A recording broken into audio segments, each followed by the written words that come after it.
हाल ही की रिपोर्टों के आधार पर अमेरिका, यूरोपीय संघ और मध्य पूर्व से शीर्ष समाचारों का सारांश इस प्रकार है। संयुक्त राज्य अमेरिका ट्रंप टैरिफ बहाल, अस्थायी रूप से।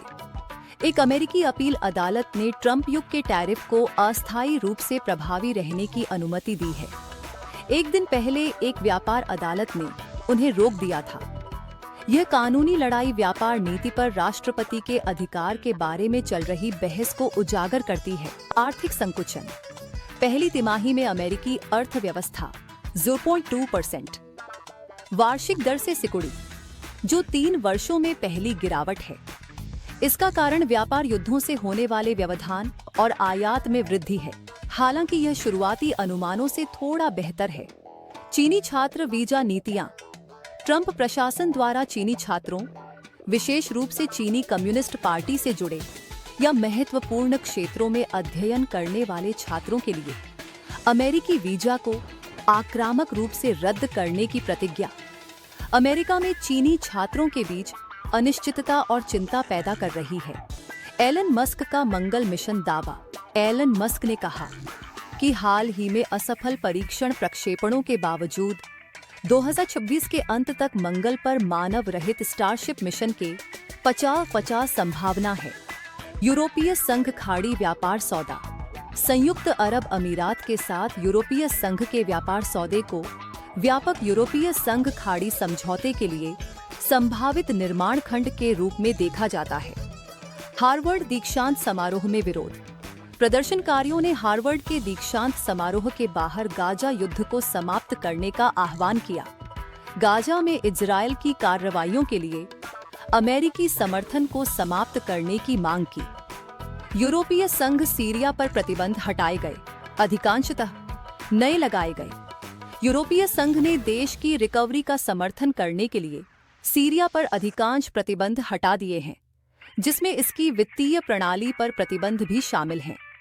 हालांकि मार्च में मानवाधिकारों के उल्लंघन और नागरिकों, विशेष रूप से अलावी समुदाय पर हमलों के आरोपी व्यक्तियों और सशस्त्र समूहों पर नए प्रतिबंध लगाए गए हैं।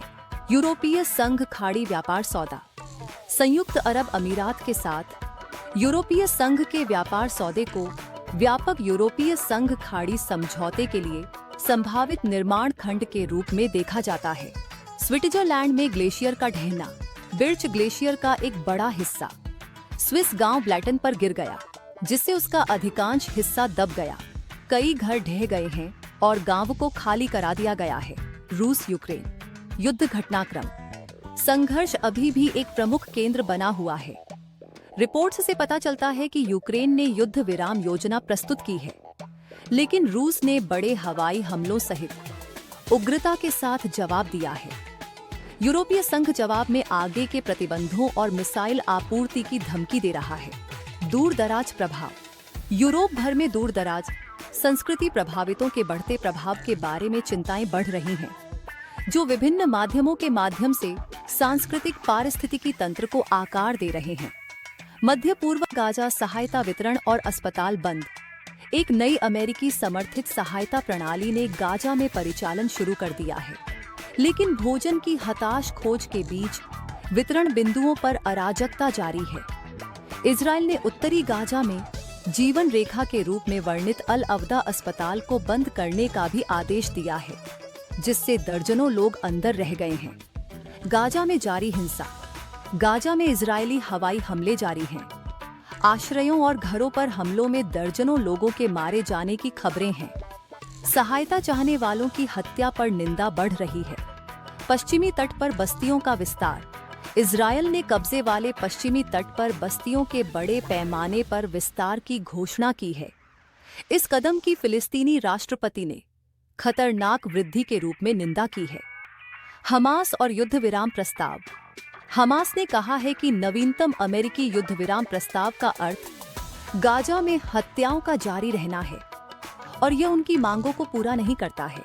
इस पर अभी भी चर्चा चल रही है। सऊदी अरब और हज की तैयारियां।